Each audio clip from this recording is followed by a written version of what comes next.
মায়েরা পুলিশে দেয়। কি করবা তুমি? এত সাহস নিয়ে কিভাবে আসলে রাজশাহী থেকে এখানে? ফোন করেছে এই জন্য এসে আমি বলছি বলেই তো আসছি। তুমি সাহস দিয়ে আনছো, এমনকি তুমি ওর সাথে যাবা? হ্যাঁ, যাবো। আর ও যদি তোমার একটা বিপদে ফেলে তাহলে কি হবে? কি করে বিপদে ফেলাবে? মনে করো যে একটা বিপদে ফেললো, ও তোমার একটা বিপদে ফেললো। আমার আব্বু বলছে আমি যদি চলে যাইতে চাই আমাকে চলে যাইতে বলছে। তুমি আর গায়ে হাত দেবো না, যা।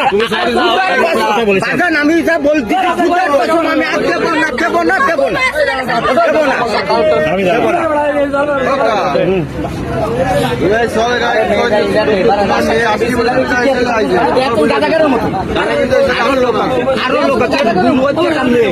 হিন্দু মেয়ে এর গুরু আছে। আমি আপনাদের আমরা সেই মায়ের আমি আটকাই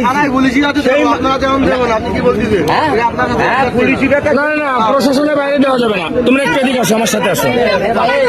তোমরা একটু এদিকে আসো, এদিকে আসো। হ্যাঁ ভাই, এটা আমার একটু এদিকে আসো আমার সাথে। কেউ গায়ে হাত দেবে না, কিছু পাচ্ছি না। কেউ গায়ে হাত দেবে না, আমি তোমাকে বললাম। এদিকে আসো আমার সাথে আসো, এদিকে আসো, এদিকে আসো।